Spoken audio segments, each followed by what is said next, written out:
Hey, welcome back to GBGuns. Excited to have another box from Llama. I used to call it Llama, but I was corrected. It's not the animal, it's Llama in Spanish for flame, the Micromax. And if this box size gives you any hint, this thing is tiny. We'll take a look coming up next on GBGuns.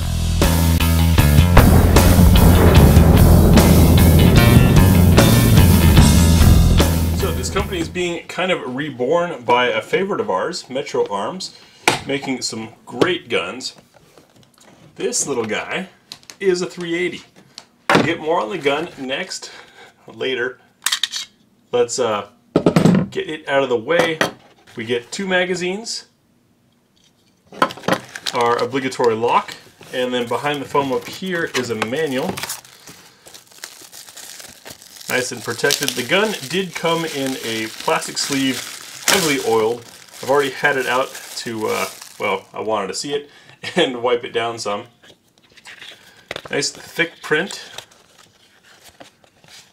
Got basic black and white. Looks like no photos, so sorry kids, you have to have graduated at least 8th grade to read this manual.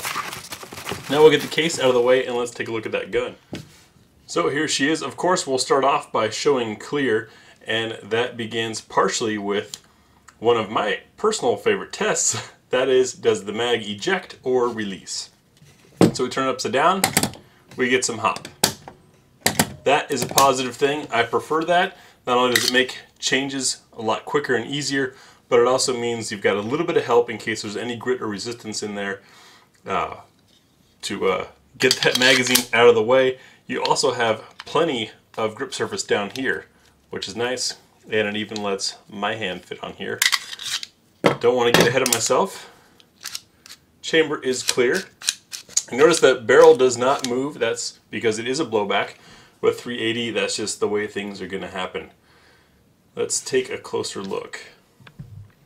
Got to zoom in here because this is a small gun. So we've got a barrel bushing.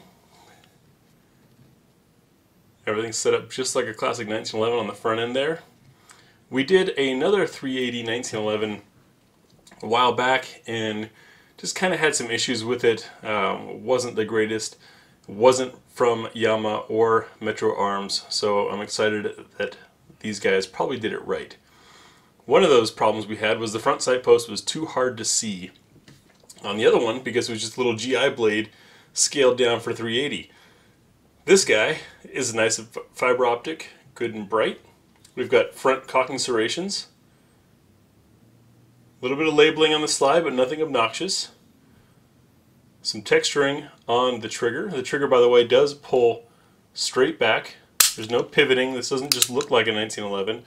It actually functions quite a bit like a 1911. Slide release. Safety. It's got a good positive detent. A little bit of relief here for the fingers on both sides there. Path for the hand on the grip. Magazine release. I can get to just fine with my banana hands. We'll see how Erica can do. Good checkering on the front. The grips are a hard plastic. This is another feature that I appreciate. This curved backstrap here, because what happens is that it ends up stabbing into your hand, at least if you have hands like mine, on the classic straight ones. So props to Llama for getting that right. The extended grip safety and beaver tail protecting you from any hammer bite. Hand's not going to get up above that. Coming back around the back side, looking at our slide to frame fit. I'm not getting any movement out of there. Good and tight. Gun doesn't make any noise when you shake it. That's a good thing. 3-dot sights, dovetailed, which means they are driftable. There's an idea of your sight picture. Coming on the right side, external extractor. That's a positive. We've got the flame, or Llama, on there. Thank you, by the way, to all of you who corrected me when I was saying Llama when we covered their other gun. I didn't know. I don't speak Spanish. But overall fit and finish is pretty good. That other Llama, by the way, so you get an idea for scale, is right here. Completely buries this gun. So we put a full-size 1911 on the table, and this little guy gently on top. Grip angle looks a little bit different, but it could just be the scale. Browning, of course, the godfather of the 1911 and the 45 ACP, was also the inventor of the 380, which is a scaled down 45, not a scaled down 9mm. It's a common misconception. 9mm is a European round, 380 is an American round, just like 45 came from the same guy. Next up, we'll field strip this thing and take a look at the insides. So disassembly happens very similar to a 1911. Of course, making sure the gun is clear first. We're going to pull the slide back until that cutout is over the release here, about there, and then push on the other side, a little bit further back. There we go.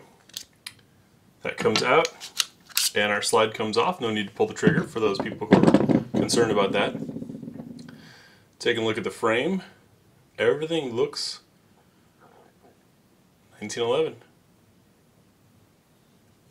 Maybe some slight differences that those of you that are hardcore nerds on this stuff can point out, but to me, looks pretty darn close. Barrel bushing, and yes, of course, it is easier to do this first before pulling the slide off the gun. I've seen lots of methods go back and forth between what people like and don't like. I really don't care. This works for me. Rotate this until we find the spot where it comes out. There we are. And now our barrel is free to come out the front. See, no barrel bushing tool required for that. So looking at our slide, and obviously this gun was test fired. Come on, camera, stick with me. Camera. There we are. Looks nicely machined. Our barrel has a wee bit of a crown to it.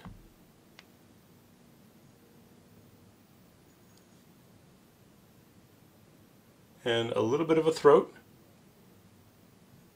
So very 1911-esque. The guide rod, of course, itself is metal. The spring is not captured, which is great in case you ever need to change or replace it. Overall, looks good. I'm expecting this thing to shoot as well as its big brother did. If you haven't seen our video on this, I suggest you go look it up. It's in our 1911-ish playlist. Great gun, impressive gun for the value. This guy's got a little more features built into it, like the fiber optic sight and the front cocking serrations or slide serrations, etc. We'll get this back together and out to the range hopefully soon. We are in Oregon and the rainy season is beginning, but we have a lot of ammo to go through to test this thing out and show you how it runs.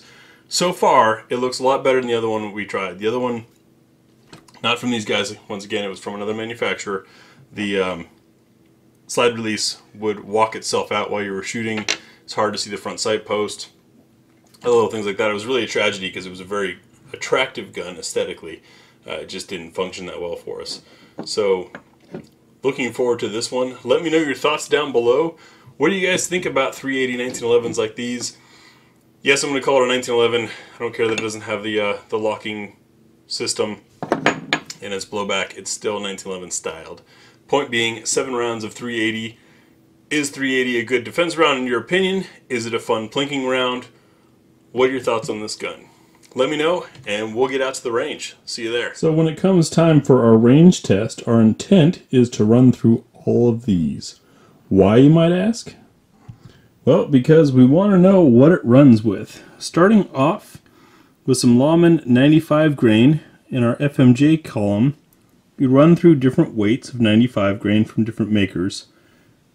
Then we're going to step into the lighter stuff, 94 grain Wolf steel case. Some 94 grain from Serbia, PBU, cellular and Beloits, 92 grain, tool ammo is 91 grain, and the lightest we could find of regular ball ammo from ARX was 60 grain. Looking at our hollow points and defensive loads, the heaviest was from Remington, 102 grain. Then we move up to 94 grain hollow point from PPU, 90 grain from Hornady, 80 grain from Colt,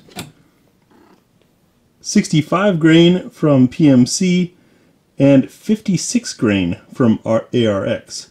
So our extreme spread is 56 grain to 102 grain. That should give us an idea what this thing likes and doesn't like. Steel, aluminum, and brass casing, hollow points and full metal jackets, truncated metal jackets. We're going to try them all. That'll be in our shooting impressions video.